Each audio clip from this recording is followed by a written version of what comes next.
YouTube family, मैं फिर से लेके आई हूँ आपके लिए आज एक नई कहानी। मैंने पिछली वीडियो में पास्ट लाइफ रिग्रेशन को लेकर के एक कहानी सुनाई थी और रिक्वेस्ट किया था कि अगर किसी ने कोई पास्ट लाइफ रिग्रेशन किया है तो प्लीज़ मेरे साथ शेयर करें। और इस बार मुझे कहानी भेजी है विनीता जी ने गाज़ियाबाद से। मैं नाम चेंज करके बता रही हूँ ऑफ कोर्स, क्योंकि किसी का असली कहानी है लाइफ की तो मैं असली नाम तो नहीं ले सकती, और उन्होंने कहा भी है प्लीज़ नाम मत लेना। तो ये कहती हैं विनीता कि मेरा ये इंसिडेंट मेरे साथ 2018 में हुआ। और इंसिडेंट इस तरह का था कि मेरे साथ ऐसा हो रहा था कि मुझे ऐसा लग रहा था कि 24 घंटे मेरे साथ कोई है। और मैं हॉस्टल में रहती हूँ, उस समय ही हॉस्टल में रहती थी, सन 2018 में पढ़ाई कर रही होंगी ऑफ कोर्स। तो कहती हैं कि ऐसा लगता था कि मेरे साथ ना 24 घंटे कोई है। बार बार मैं पीछे मुड़ के देखती रहती थी। और अगर मैं स्कूटी से कॉलेज जाती थी तो ऐसा लगता था मेरी स्कूटी के पीछे ना कोई बैठा, मतलब एकदम से वजन पड़ता है स्कूटी के ऊपर। तो मैंने शुरू में तो इस चीज़ को थोड़ा इग्नोर किया, लेकिन ये धीरे धीरे चीज़ इतनी ज़्यादा बढ़ने लग गई कि रात को मेरे साथ कोई फिज़िकल होने लगा। मतलब मेरे ऊपर कोई प्रेशर आता था बॉडी के ऊपर, और मैं लाख हाथ पैर छुड़ाने की कोशिश कर रही हूँ, लाते मारने की कोशिश कर रही हूँ, लेकिन मैं ना मेरे मुंह से आवाज़ निकलती थी और मेरे हाथ पैर भी अकड़ जाते थे। और मुझे पूरा फील हो रहा है कि कोई मेरे साथ फिज़िकल हो रहा है। और ये चीज़ सिलसिला 3-4 महीनों तक चलता रहा। और ये इतनी ज़्यादा परेशान हो गई ना, इसका पढ़ाई में दिल लग रहा है क्योंकि रात आने का इंतज़ार और फिर वही टेंशन। तो कहती है कि मैंने ये घटना जो है ना अपनी फ्रेंड्स के साथ भी शेयर की। तो जो मेरी रूमी थी उसके साथ भी मैंने बताया कि यार मेरे साथ ना इस तरह से हो रहा है कि पहले तो मुझे ये लगता था कमरे में कोई है, और फिर लगने लगा मुझे कि मेरी स्कूटी पे भी कोई बैठ जाता है, और अब तो हद ही हो गई है, अब ऐसा फील होता है मेरे को।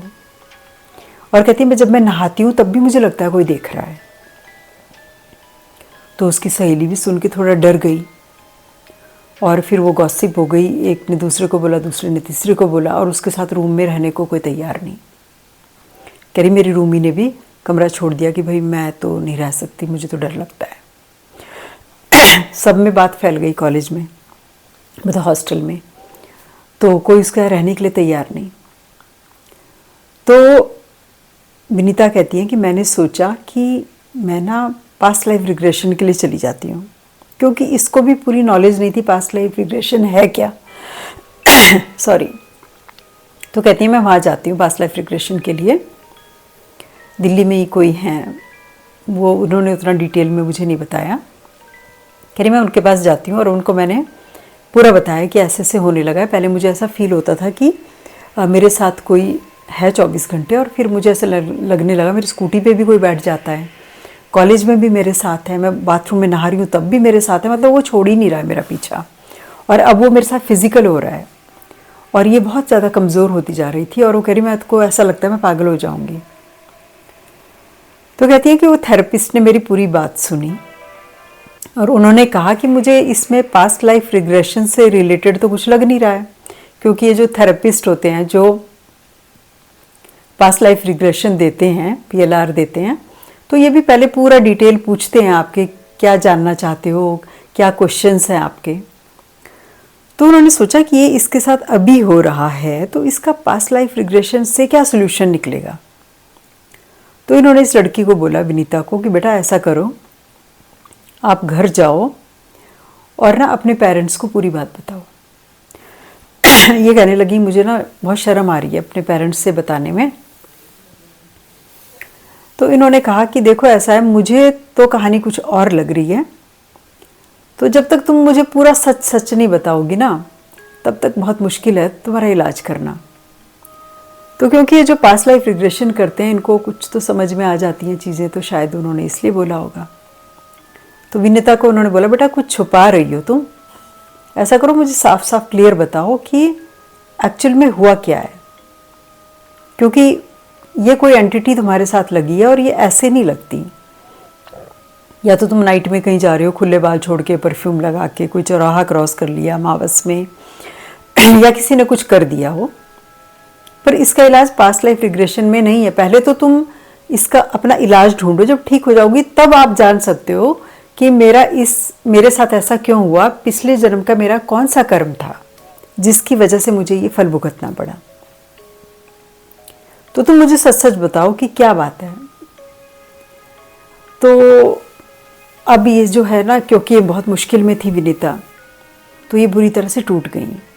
इन्होंने बोला कि सर वो बात असल में ये है कि मैं ना YouTube वीडियो देख रही थी एक दिन, और वीडियो देखते देखते देखते देखते एक ऐसा वीडियो सामने आया कि जिन्होंने कहा कि आप जो है रातों रात आपके पास पावर आ जाएगी और आप फेमस हो जाएंगे। अगर आप भी फेमस होने चाहते हैं तो आप ये वाली सिद्धि कर लो, जिससे कि आप लोगों का इलाज भी कर सकते हो, आप पैसा भी कमा सकते हो और आप मशहूर हो जाओगे। तो कहने लगे उस वीडियो में उन्होंने कोई यक्ष साधना के बारे में बात की कि एक यक्ष को आप कैसे साध सकते हैं और वो आपके हमेशा साथ रहेगा, वो सारे काम करेगा।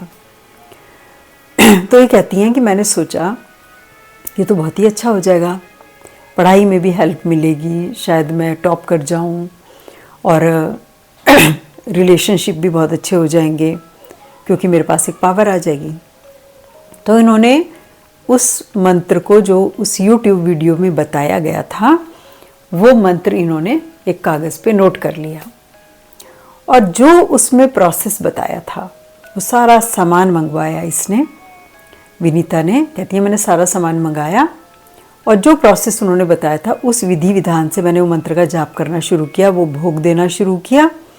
और उन्होंने उसमें एक कंडीशन रखी थी कि जो भोग आप दोगे वो सूर्य उदय से पहले कहीं जंगल में जा कर के किसी पेड़ के नीचे रख देना है या किसी जलधारा में प्रवाहित कर देना है।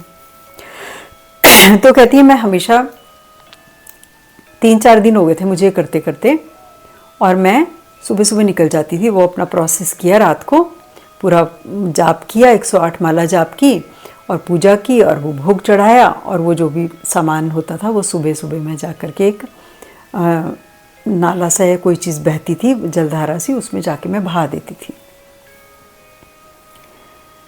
2-3 दिन के बाद तीसरे ही दिन मतलब मुझे ऐसा फील होने लगा कि ना कोई मेरे साथ है, और कान में कुछ आवाज़ें भी आने लगी। तो मैं डर गई और मैंने वो 3-4 दिन करने के बाद ही वो छोड़ दिया। और उसके बाद से मुझे जो है ये प्रॉब्लम शुरू हो गई और बढ़ती जा रही है। तब कह रही हूँ थेरेपिस्ट ने मुझे कहा कि बेटा ऐसा करो, तुम अपने घर वालों को बताओ और उनको कॉन्फिडेंस में लो, क्योंकि तुम अकेली हो, लड़की हो, किसी तांत्रिक के पास जाओगी, कहीं फंस जाओगी तो ये बहुत बुरा होगा। तो तुम ऐसा करो, अपने पेरेंट्स को साफ साफ बताओ कि मुझसे ये गलती हुई, और माँ बाप तो माँ बाप ही होते हैं, फिर इलाज तो ढूंढेंगे ही, बेशक तुम्हें डांटेंगे। तो इसने, विनीता कहती है मैंने ऐसे ही किया मैम, और मैंने अपनी मम्मी पापा को सारी बात बता दी। मम्मी पापा ने पहले बहुत डांट लगाई। अब इसने बोला मुझसे गलती हो गई और मैंने सोचा कि मेरी हेल्प हो जाएगी, और ये उसको लगा कि कोई पूजा ही तो है। बच्चों को पता ही नहीं होता कि ये किस तरह की पूजा है। पूजा भी तो कई प्रकार की होती है, नेगेटिव भी होती है, पॉजिटिव भी होती है। तो अब खैर पेरेंट्स ने फिर भाग दौड़ शुरू करी। पंडित जी हैं कोई घर के पास, उनसे पूछा, उन्होंने बताया, फिर कोई साधक, तो उसके पास गए, हरियाणा में पता नहीं कौन सी जगह में गए। कहती है वहाँ पर उसने फिर पूरी मेरी उतारा किया, और ये उतारे करने के मेरे कम से कम 5 उतारे हुए, और उसके बाद ये विनीता जो है बिल्कुल ठीक हो गई। तो कहती है कि फिर भी मेरे मन में ये था कि मैं पास्ट लाइफ रिग्रेशन में तो मैंने जाना है। तो इसने फिर, विनीता ने जो है उनको कॉल किया जिनसे इसने कांटेक्ट किया था पहले, जिन्होंने इनको सलाह दी कि पेरेंट्स को जाके बताओ। तो उन्होंने फ़ोन पे बात की उनसे, तो उन्होंने कहा ठीक है अब तुम आ जाओ और आकर के सेशंस लो। तो कहती है मैम मेरा पहले सेशन में ही मेरे को इतनी ज़्यादा क्लैरिटी हो गई कि मैं क्या बताऊं। तो क्योंकि उन्होंने मुझे कॉल किया था, फ़ोन पे ही बात हुई थी, व्हाट्सएप नंबर मेरा यूट्यूब के डिस्क्रिप्शन बॉक्स में दिया हुआ है। तो कहती हैं कि मैम उसके बाद पास्ट लाइफ में मुझे लेके गए तो मैंने क्या देखा कि मैं जो हूँ एक लड़का हूँ और मैं ना कोई पूजा पाठ तंत्र साधना इस तरह से कर रहा हूँ। मैं अपने उस बॉडी में देखा उन्होंने उनको, अपने आप को, और कहती हैं कि मैं वो तंत्र साधना भी पूरी तरह से नहीं कर पाई पिछले जन्म में, और एक इसी तरह की कोई साधना करते हुए कोई गलती हो गई मुझसे और ये मौत हो गई। लेकिन क्योंकि पिछले जन्म में किसी का कुछ बुरा नहीं किया था, कुछ इस तरह की चीज़ें नहीं की थी, लेकिन क्योंकि गलती हुई थी, शायद कोई साधना कर रही होंगी उसमें कुछ गलती कर दी और उसी गलती के कारण जान चली गई अपनी। तो जब मृत्यु हो गई इसकी, तो उसके बाद इसने देखा कि ये कई टाइम तक भटकती रही इधर उधर, और फिर बहुत टाइम के बाद, पता नहीं कितने युग बीत गए थे, तो ये कह रही थी जब मुझसे पूछा गया, मुझे तो याद नहीं पर वो सर सब कुछ नोट कर रहे थे, पता नहीं कोई 16th सेंचुरी की बात है, 16वीं शताब्दी में, तो अब जा कर के इसका जन्म हुआ है। कितना टाइम तक भटकती रही होगी सोचिए आप। तो जब पास्ट लाइफ रिग्रेशन के बाद जब ये उठी, तब उन्होंने, थेरेपिस्ट ने इसको क्लियर किया सब कुछ, कि क्योंकि तुम्हारी मृत्यु पिछले जन्म में ये तामसिक पूजा करने से, यानी कि तांत्रिक पूजा की तुमने। तांत्रिक पूजा जरूरी नहीं है कि तामसिक ही हो, हमेशा सात्विक भी होती है। तंत्र का इस्तेमाल दोनों चीज़ों के लिए हो सकता है, पॉजिटिव नेगेटिव दोनों तरह से होता है, और उसका आप किस ढंग से यूज़ करते हो डिपेंड करता है। आप अपने को एलिवेट करने के लिए करते हो या पैसा कमाने के लिए करते हो, डिपेंड्स। तो क्योंकि पिछले जन्म में तंत्र साधना की थी और उसको और जानने की जिज्ञासा थी, पूरा हुआ नहीं था वो तंत्र, तो इस जन्म में भी जो इंटरेस्ट था वो तंत्र की तरफ ही था। तभी उसने वो यूट्यूब वीडियो उसके सामने आई और उसने फ़ौरन वो नोट कर लिया मंत्र, और उसने फिर वही जो गलती पिछले जन्म में की थी, अगेन वही गलती फिर से हो गई दोबारा से। यानी कि जो हमारे पिछले जन्म की जो कर्म रहते हैं, जो डीड्स रहती हैं, वो उनका प्रभाव हमारे मन पर इतना गहरा होता है कि वो अगले जन्म में भी साथ चलता है, क्योंकि आत्मा तो एक ही और मन भी वही रहता है। जन्म जन्मांतर तो वही मन है हमारी आत्मा के साथ चिपका हुआ, तो प्रवृत्ति तो मन की वही है। तो पिछले जन्म में मन ने जो किया, इस जन्म में भी मन वही कर रहा है, उसी दिशा में जा रहा है। तो इसीलिए इसका इंटरेस्ट जो है तंत्र की तरफ गया, इसीलिए इसने वो मंत्र नोट किया और ये इसने साधना करनी शुरू कर दी। और क्योंकि पिछले जन्म में भी गलती हुई थी और डर के मारे मौत हो गई थी, तो इस जन्म में भी वही हुआ कि डर के मारे आधे में छोड़ दिया। और जब आधे में छोड़ दिया तो जो भी एंटिटी रही होगी जहाँ पर ये जाती होंगी, या तो कोई एंटिटी इनके साथ आ गई, या जिस साधना कोई कर रही थी वो पूरी नहीं हुई, वो इनके साथ नेगेटिव बन के आ गई, ये तो भगवान ही जाने क्या हुआ। लेकिन कहती हैं कि मैम इतना भयानक मेरा ये जीवन के 5-6 महीने जो कटे थे, इतने खतरनाक थे कि मैंने कसम खा ली कि इस रास्ते पे कभी नहीं जाना।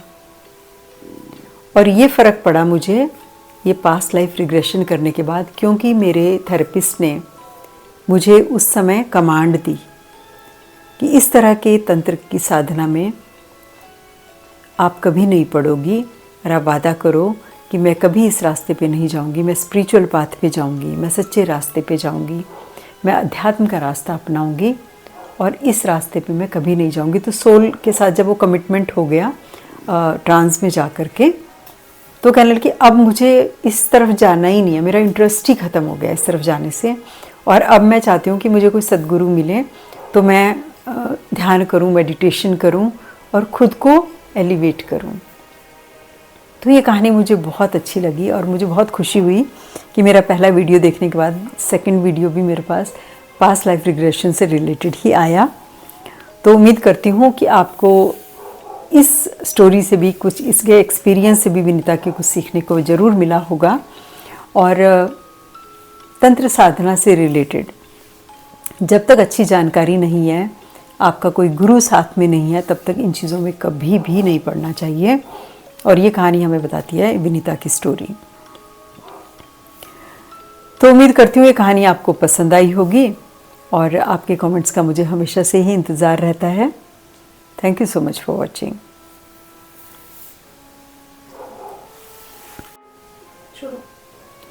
Hello, thank you so much for watching.